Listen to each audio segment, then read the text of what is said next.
Nais ng taon ng Hubileo ng bawat Kristiyano ay maging instrumento ng pag-asa para sa kapwa. Napakaraming dahilan para tayo ay malungkot at mawalan ng gana sa buhay.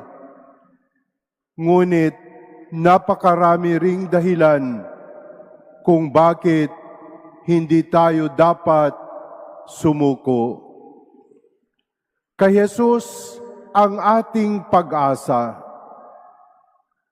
Sa Kanyang pag-ibig, hindi tayo mabibigo. Siya ay tapat sa Kanyang mga pangako. Hindi tayo pababayaan ni Jesus. Sa January 9, ipagdiriwang natin sa unang pagkakataon sa buong bansa ang kapistahan ng Jesus Nazareno. Hindi na lamang sa Maynila gugunitain ang debusyong ito.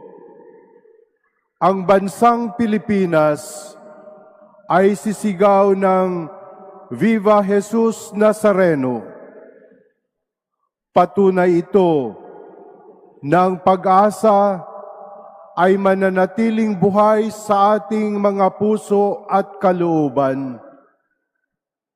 Kay Jesus Nazareno, may pag-asa, may bukas pa.